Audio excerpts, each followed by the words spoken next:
নমস্কাৰ বাইদেউসকল। অৱশেষত ৰাজ্যৰ ৰন্ধনকৰ্মী সহায়িকাসকলৰ দৰমহা বৃদ্ধিৰ ওপৰত অসম চৰকাৰে শেহতীয়াকৈ এটা ঐতিহাসিক সিদ্ধান্ত গ্ৰহণ কৰিছে।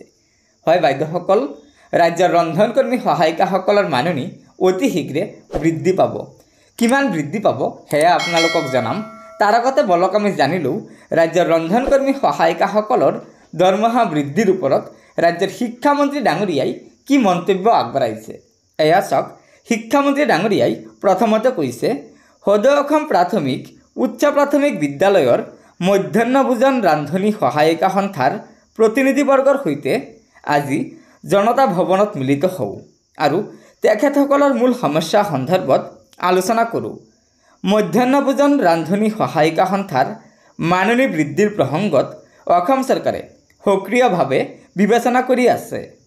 তদুপৰি কেন্দ্ৰীয় চৰকাৰলৈও মাননি বৃদ্ধিৰ প্ৰস্তাৱ ৰাজ্য চৰকাৰৰ তৰফৰ পৰা প্ৰেৰণ কৰা হৈছে।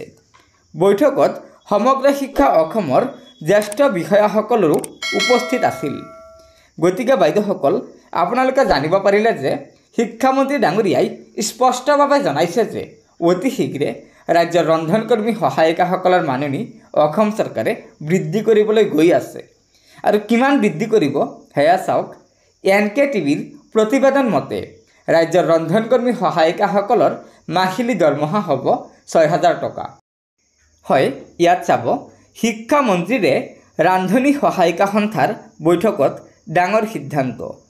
ৰান্ধনী সহায়িকাৰ মাহেকীয়া মাননি ৬,০০০ টকালৈকে বৃদ্ধি কৰাৰ প্ৰস্তাৱ।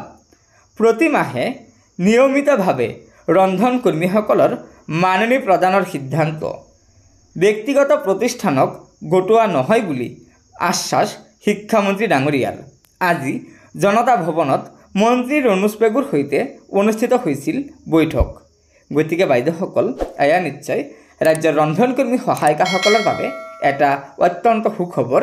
সেয়েহে লগৰ বান্ধৱীসকলক এই ভিডিঅ'টো শ্বেয়াৰ কৰি আজিৰ এই সুখবৰটো জনাই দিব আৰু নতুনকৈ অহা বাইদেউসকলে অনুগ্ৰহ কৰি আমাৰ এই চেনেলটো ছাবস্ক্ৰাইব কৰি ল'ব।